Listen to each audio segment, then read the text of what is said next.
साथियों नमस्कार, मैं डॉक्टर गौरव त्रिपाठी आपके लिए एक नए वीडियो के साथ पुनः प्रस्तुत हुआ हूं। हम आपसे पिछले वीडियोज में परिचर्चा कर रहे थे राज्य के नीति निर्देशक सिद्धांतों के संदर्भ में। विद्यार्थियों, जैसा कि आप जानते हैं, राज्य के नीति निर्देशक सिद्धांत भाग 4 संविधान के और आर्टिकल 36 से 51 के मध्य वर्णित है। विद्यार्थियों, हमने आपसे आर्टिकल 36 जो राज्य की परिभाषा की बात करता है, आर्टिकल 37 जो संस्थागत संविभाजन की बात करते हुए बतलाता है कि नीति निर्देशक सिद्धांत वाद योग्य नहीं है, इसका क्रियान्वयन राज्य करेगा। 38 अनुच्छेद जो सामाजिक, आर्थिक, राजनीतिक न्याय, लोक कल्याण की अभिवृद्धि की बात करते हुए आर्थिक असमानता को कम करने की चर्चा करता है। आर्टिकल 39 में राज्यों को अनुसरण करने वाले कुछ सिद्धांतों की चर्चा की गई है, जैसे 39 का कि प्रत्येक स्त्री पुरुष नागरिक को समान आजीविका प्राप्त करने का अधिकार। 39 का भौतिक संसाधनों के स्वामित्व और नियंत्रण के वितरण के संदर्भ में नीति बनाने की बात। 39 गा आर्थिक मॉडल को ऐसा चलाया जाए कि धन और उत्पादन के जो साधन हैं इनका जनहित में अहितकारी संकेंद्रण न हो। 39 घ समान काम के लिए समान वेतन स्त्री और पुरुषों को। 39 अंगा बतलाता है कि जो श्रमिक हैं उनके स्वास्थ्य और उनके श्रम का दुरुपयोग ना हो, बालकों की सुकोमल अवस्था का दुरुपयोग ना हो। आर्टिकल 39 बालकों के विकास के संदर्भ में कहता है कि गरिमामय वातावरण विकास के लिए उपलब्ध होना चाहिए। और आर्टिकल 39 चर्चा करता है कि समान न्याय एवं निःशुल्क विधिक सहायता की बात करती है। और आर्टिकल 40 जो ग्राम पंचायतों के गठन और उनको अधिकार देने की परिचर्चा करती है। हम अब आपसे पुनः बात कर रहे हैं अनुच्छेद 41 पर। अनुच्छेद 41 विद्यार्थियों में कहता है कि कुछ मामलों में काम करने, शिक्षा प्राप्त करने और सार्वजनिक सहायता प्राप्त करने का अधिकार। कुछ मामलों में काम करने, शिक्षा प्राप्त करने और सार्वजनिक सहायता प्राप्त करने का अधिकार।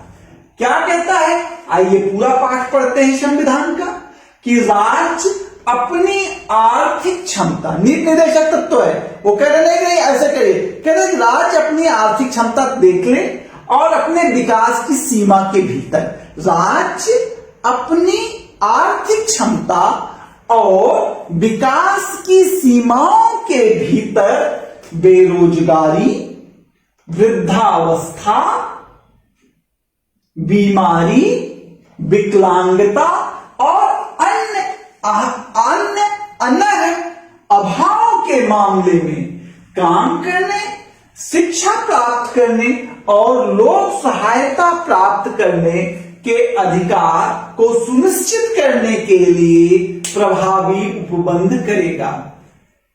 कुल मिलाकर के ये कहता है कि राज्य जो है अपनी इकोनॉमिक कंडीशन के आधार पर यह तय करेगा कि जो लोग बेरोजगार हैं, वृद्धावस्था में हैं, बीमार हैं और विकलांग हैं, अन्य कोई कारणों से, अन्य किसी कमी के कारण वो परेशान हैं, तो उनको काम करने, काम पाने का, शिक्षा प्राप्त करने का और सहायता प्राप्त करने का अधिकार होगा। ऐसा राज्य व्यवस्था बनाए। ये अनुच्छेद 23 नवंबर 1948 को पारित हो गया। ये जो सहायता प्रदान करने की आर्मियों को सहायता प्रदान करने की जिम्मेदारी है वो किसको दी गई है? राज्य को। राज्य कौन है?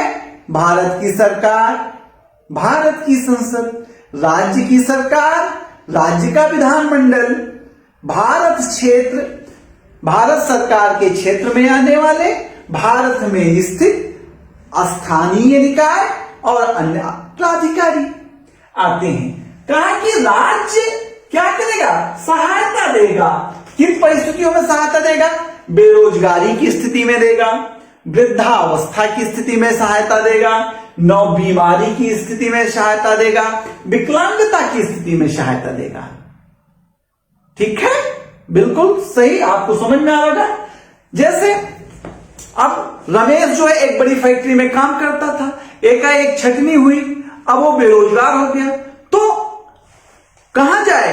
तो राज्य को व्यवस्था करना होगा कि रमेश को काम मिल सके, तो काम पाने का अधिकार रमेश को है। ये बात आप समझ रहे हैं। जैसे वृद्धा कोई महिला है, मान लो सुनीता नाम की महिला है और 70 साल की है, विधवा है।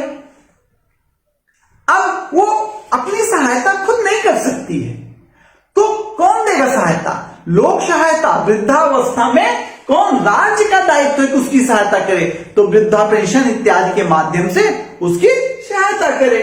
कोई विकलांग है, चल नहीं पा रहा है, कोई काम नहीं कर सकता, तो उसे विकलांग होने के नाते राज्य कोई कानून बनाए जिससे कि उसको क्या मिले?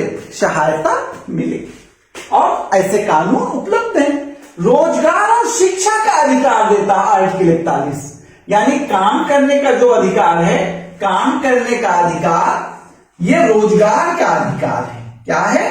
रोजगार का अधिकार है। जो शिक्षा प्राप्त करने का अधिकार है, ये शिक्षा प्राप्त करने का, ये शिक्षा का अधिकार है। तो काम रोजगार के लिए इसलिए बना दिया गया, मनरेगा बना हुआ है। आपको काम चाहिए, जाइए अपने गांव में प्रधान की पंचायत के पास, अपना नाम लिस्ट करा दीजिए, आपको 100 दिन का काम पंचायत उपलब्ध कराएगी। समझे आप? आपको शिक्षा का अधिकार है। 6 से 14 वर्ष तक के बालकों को, कितने? 6 से 14 वर्ष तक के बालकों को क्या है? अनिवार्य और निःशुल्क शिक्षा की व्यवस्था। अनिवार्य एवं निःशुल्क, अनिवार्य एवं निःशुल्क शिक्षा की व्यवस्था है। और सार्वजनिक सहायता प्रदान करता है। जैसे कोई शारीरिक रूप से कमजोर है, आर्थिक रूप से कमजोर है, तो उसे ऐसी स्थितियों में राज्य क्या करेगा? आर्थिक सहायता प्रदान करेगा। इस प्रकार से ये जो अनुच्छेद 41 है ना, ये एक प्रकार के समाजवादी विकास को, एक प्रकार से समावेशी विकास को प्रोत्साहित करता है। अनुच्छेद 41 समाजवादी प्रकृति का है, समावेशी विकास को बढ़ावा देता है, और ये जो है समता और सामाजिक न्याय की स्थापना करने में योगदान देता है। इस प्रकार से हमने आपके सामने अनुच्छेद 41 का विधिवत पर चर्चा किया, और हम समझते हैं कि आपको यह प्रकरण पूर्णतः समझ में आया होगा। हम पुनः मिलते हैं अनुच्छेद 42 के साथ। आप हमको देखते रहिए, हमें प्रोत्साहित करिए। हमारे YouTube link learn with DRGT को लाइक, सब्सक्राइब और शेयर अवश्य करें। Thank you.